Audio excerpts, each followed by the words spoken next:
Me or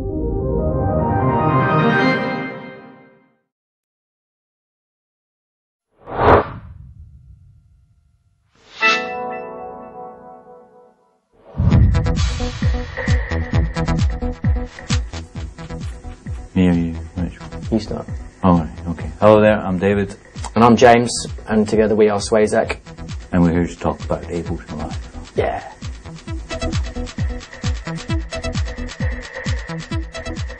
Yeah, I mean, we've been together since like 93. We started working together just as a hobby, really. And about 1997, we put out our first record on vinyl. And we never looked back from there, really. We did it all self-funded, and we just kind of found our way into the music business, really. It was a bit of an accident. It just very slowly built gradually. We never had a big career plan or anything like that. We just enjoy making music, and fortunately other people enjoy what we do too, sometimes. Yeah.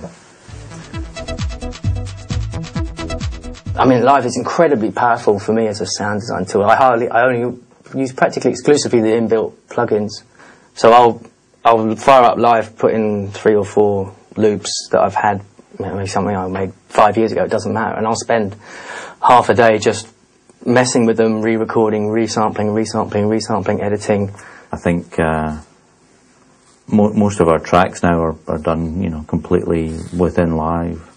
But you can, I mean, we've been using it since version 1, and there's whole areas of it I'm like, I don't know what that does. And I'll be on a train and I'll be like, wow, you can do this as well. It's incredible if I do that with that. And, you know, so that's lovely. It's very simple in a beginning, but there's a depth that's, you know, without end. Definitely. We basically will run 2 laptops, sometimes 3 laptops. We don't always just work to James and myself. Sometimes we bring in a vocalist as well. Sometimes we bring in a drummer. You know, it's quite adaptable, but always, you know, Ableton Live is what is the core of the live set, wherever we are.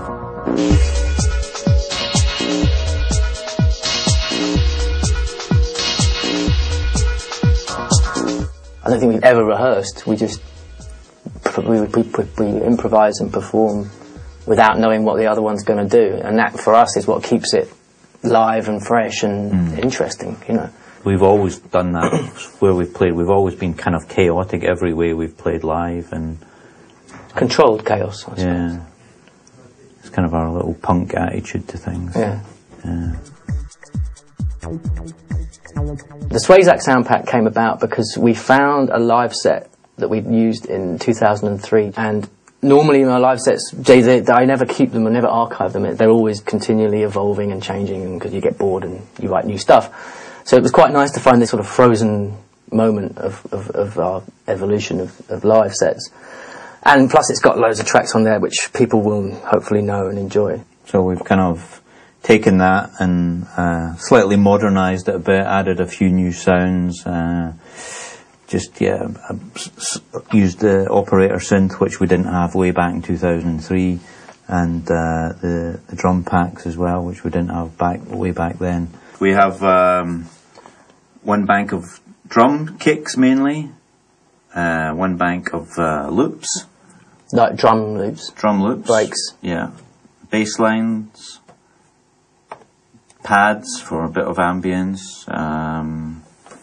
We have synths, percussion,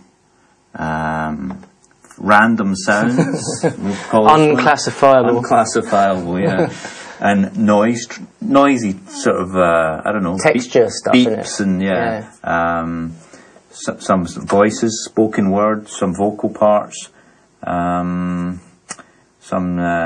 chopped up audio, the operator synth, and on the end here we've got the drum, the kick drum from the Ableton pack, MFB kick drum. And there's 2 returns, delay and a reverb, each sending back to themselves and to each other as well. That's a thing that I love to do, is send a delay back to itself.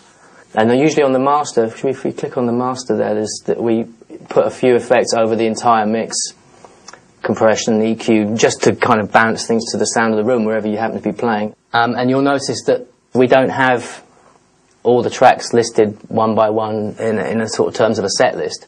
We actually just improvise using the sound. So we never use these scene launch buttons here. Yeah, I mean this sound, for example, chords 9. It's a really, really short. It's one measure long. So you're getting a pad vibe. You know, you've got that kind of constant, but it's rhythmical at the same time. I mean, there's an example of a sound which we've whacked up. You know, this feature here where you can change the BPM of the warp, and it's whacked right up to 523 BPM. So the whole sound is getting stretched right out, which gives you that kind of classic time stretching feeling. That's exactly what we would use on stage and still do. We have mutes for each channel assignable on the keyboard. And as I said before, the clips are not arranged, you know, there's not an orange line of clips which are one song. They're all different. So the idea is that, you know, people at home can enjoy exploring and improvising with the sounds. Drag and drop, re-record, etc., etc. I mean, there's a lot of material on there.